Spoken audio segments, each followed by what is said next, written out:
As of tonight, more than 41,000 Americans have been infected with the H1N1 or swine flu virus. Maybe you know someone who's come down with it. We do. Our very own Dr. Sanjay Gupta, our chief medical correspondent, got the virus during our recent trip to Afghanistan. Sanjay said it was the sickest he's ever been. He joins us now to talk about it as a physician and a patient. Sanjay, first of all, how do you feel now? You know, I feel fine now, Anderson, and you know, it's worth pointing out, you and I talked about this while we were both in Afghanistan, and you were quite sick as well. I mean, I come to find out later on that the H1N1, the swine flu as it's called, was circulating quite a bit, Anderson, in the area that we were in. Was it really? No one mentioned that to us, or at least to me.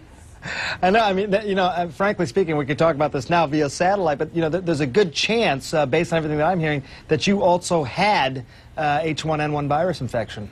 Well, because I mean, I had similar symptoms to you. The cough was the worst cough I've ever had, and it like even hurt my heart while I was coughing.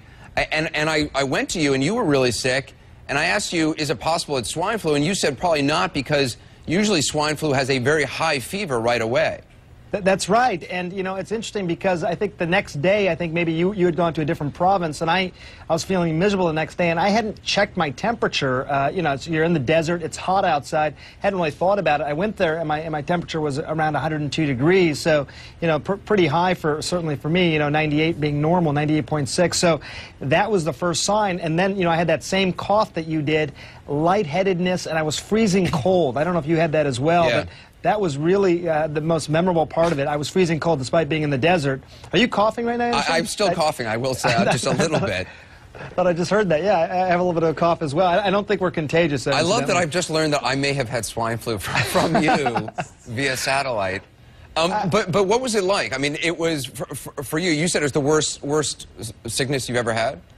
It really was. You know, I don't get sick very often. I mean, I can't remember the last time I was sick. I don't remember the last time I had the flu. But this really floored me. I think the day after you and I talked about it, the next morning when I was trying to get out of my sleeping bag, I could barely take a couple of steps without feeling really lightheaded. And again, those just profound chills and shakes, despite the fact that it was over 100 degrees outside.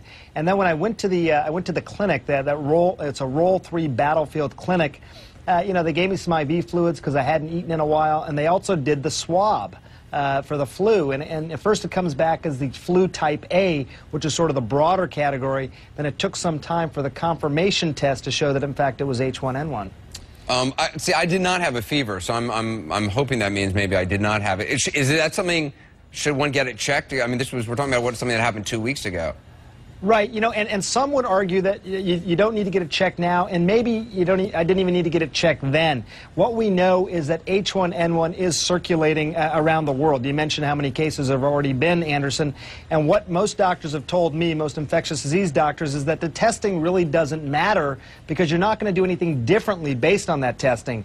It is the flu with a different name. So, you know, if someone's sick, they might get decongestants, they might get medications for their fever, but most of it's just going to be supportive care, just like that. Children and pregnant women do seem to be more at risk, and these are two groups that the CDC and other infectious disease doctors have sort of been targeting and are targeting specifically for the vaccine. I took 2 rounds of antibiotics for like 2 weeks, and I'm still on something right now for like an inner ear infection.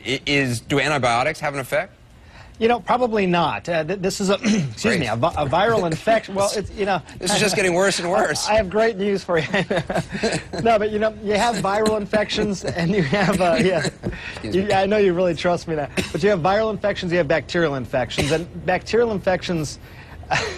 We're both coughing. It just cracks me up. Anyways, bacterial infections treated with antibiotics. Viral infections, if caught very early, can sometimes be treated with Tamiflu. But, you know, you have to take that within the first 24 to 48 hours. I hadn't thought about coughing today, and I've been very good. And now of course, once you mention it, now I feel it. Talking to a doctor, yes. Well, I'm glad you're feeling better. And so you're no longer contagious, right? That's right. I mean, they usually say the first couple of days, the worst symptoms. A few days after that is usually when you stop becoming contagious. So I made sure that, in fact, that's part of the reason I stayed home from work for a few days after I got back. And, you know, like I said, I feel perfectly fine now. A little bit of this lingering cough, but I feel fine. And you feel okay now? Yeah, I still have the cough, but you know, they told me, yeah. I don't know. Maybe I'm going to get checked. We'll see. Sanjay, thanks. I think. I'm not sure. The entire studio is going to get checked. Sanjay wrote about his bout with swine flu. I also didn't take any days off, so I hope I didn't get anyone else sick around here. It's a very great read. It's on our blog right now at ac360.com. Sanjay, thanks. Glad you're back.